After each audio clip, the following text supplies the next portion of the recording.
We'll see how the numbers are looking. What if you were? Would you ever serve in the military, Richard?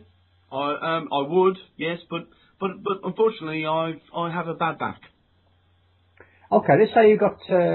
Let's say, hypothetically, you're stuck in the trenches. You're fighting against whatever nation is trying to attack us, and there's a young black gentleman next to you, and he jumps over the top and he saves your life. What would you think? I would be very, very grateful to Usman. You would?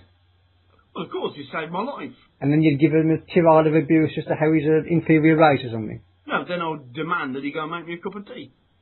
Ah, right, there we go. Which I'm sure he'd be happy to do. You know, because they're just slaves after all, aren't they? In an ideal world. Well, you never know. Your views of the world may come to fruition. Or they may not. Let's be honest here, Nathaniel. This nonsense would never be happening if we had chosen the correct side in 1935.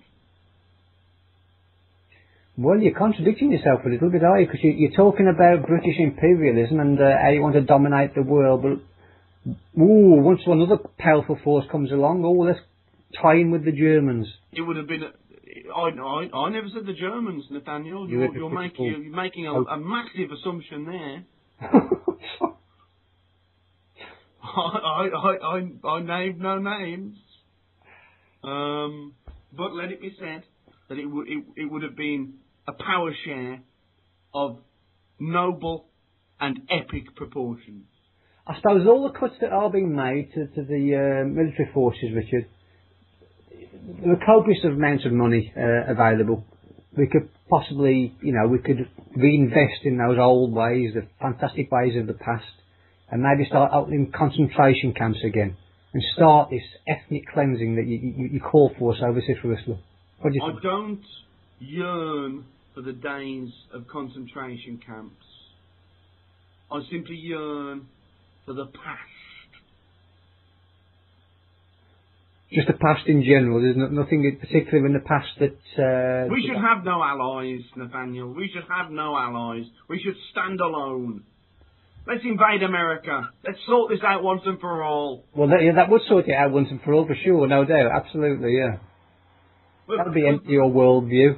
We can crush the current superpower under strategic, intelligent superiority. They may have the numbers, but they don't have the brain power. Or the stiff upper lip, or the cups of tea, or the Queen. Exactly. Let's crush them. Let's mobilise our troops, sail across the Atlantic. Let's dominate the world.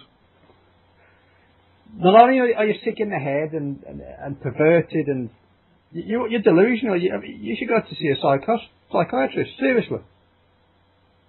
One British soldier is the equivalent of 50 American GIs.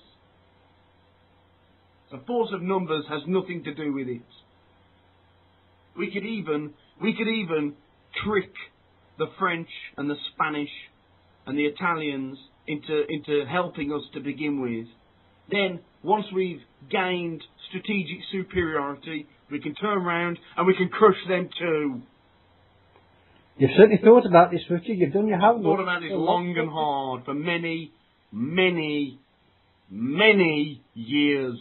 It's difficult to agree with such clear, precise logic as that. There is absolutely no question the superior strategic military force on this planet hails from Great Britain. Great Britain, Nathaniel.